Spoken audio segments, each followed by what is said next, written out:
You know, before you ask, no, this isn't a rant channel, but these devs and Activision.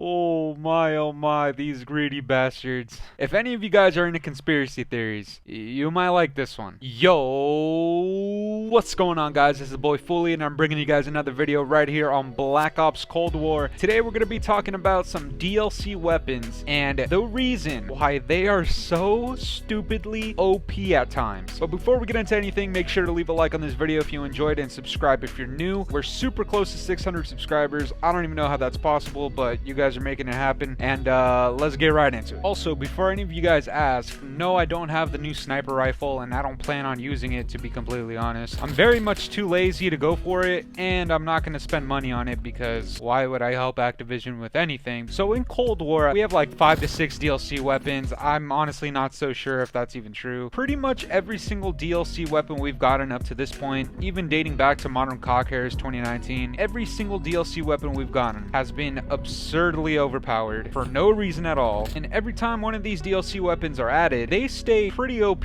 for at least a few months while the entire community is complaining about them. Now, there's a couple of weird patterns about these DLC weapons whenever they go live. With majority of these DLC weapons, a certain task needs to be done before you can actually unlock it, and that task is usually something along the lines of get 3 one-shot 1-kills in 10 different matches, or get 4 double kills in 30 matches. The point is, it's incredibly tedious, and nobody likes doing them, and nobody has the time to do all those horrible, worthless challenges. Typically, there's 2 ways for you to get this DLC weapon. Either you do that super horrible, boring challenge that nobody likes, or you can go into the store and you can purchase it for 1,200 COD points plus. I'm not going to do this, and I strongly recommend that none of you guys do this, and I'm going to tell you why you shouldn't do this, and why Activision are a bunch of stupid greedy gorillas for doing this. The LC-10 right here is literally running the scene right now in multiplayer, at least, and in league play. The MAC-10 was literally meta in Warzone until not very long ago. The FARA was super strong when it came out, and it was the first reactive camo to be brought into this game. I should also add the fact that it was only available in the battle pass if you purchased it, which is scummy in itself right there. Then we had the street sweeper shotgun, which is, honestly, it's contagiously overpowered. Like, my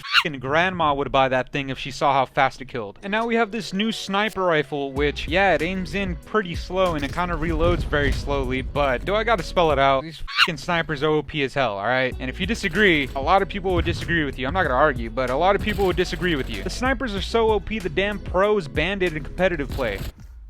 I got shitted on. I mean, the only outliers I could think of are pretty much the Groza, which it's a solid weapon. It's not horrible, but, you know, it's pretty solid. And then we have the crossbow, which it's a fucking crossbow. You shouldn't have high expectations for that thing at all. And even the crossbow is pretty good. It's not bad whatsoever. So at this point, we've established that majority of these DLC weapons are overpowered. Now, when you take into consideration the horrible challenge that needs to be done for a majority of them to be unlocked, and the fact that you can just go into the store and purchase the new DLC weapon, and mix those with the fact that a lot of people complain about DLC weapons very, very often. I mean, look at this thing.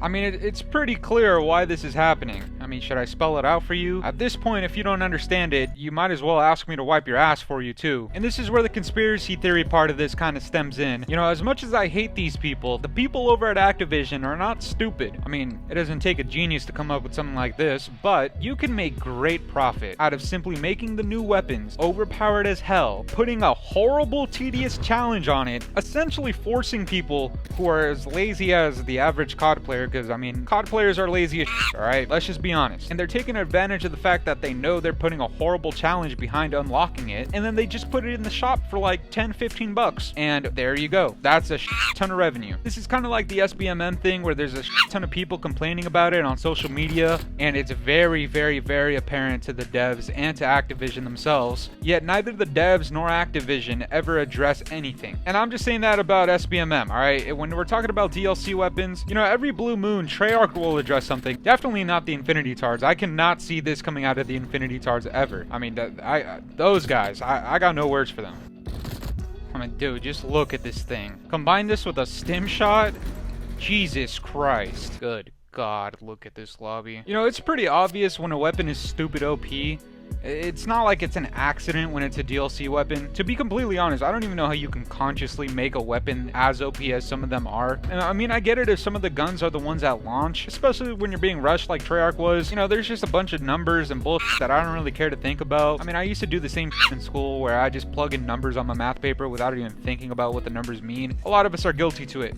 But when it comes to DLC weapons, at the point where you're adding DLC weapons in a game, you should kind of have a good idea of which of the guns in your game already are OP as hell, and which ones are not, and which ones are pretty balanced. I mean, at the point of where the Street Sweeper came in, and the LC-10, and the FARA, and even this new sniper rifle, Treyarch is well aware of what's overpowered in this game. Activision is well aware of what's overpowered in Warzone and in this game. How is it even possible that you're consciously making a gun this overpowered sometimes? This pretty much never happened in Modern Ball Wars 2019, but occasionally Treyarch will actually come out with a nerf for these guns. After like 2 months of it being in the game, overpowered, with people complaining about it from day one.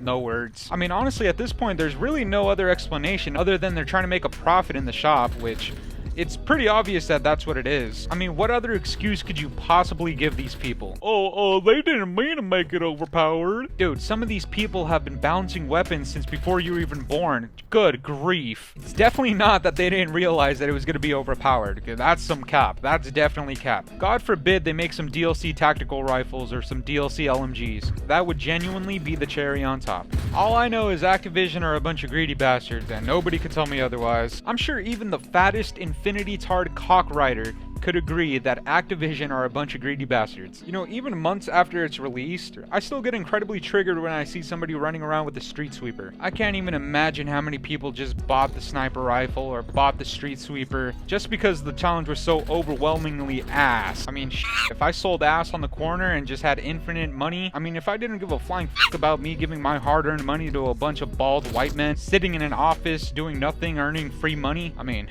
sheesh, I'd probably give them free money as well. I mean, honestly, these DLC weapons kind of go up there with SBMM and with overpriced bundles. I mean, honestly, these DLC weapons kind of...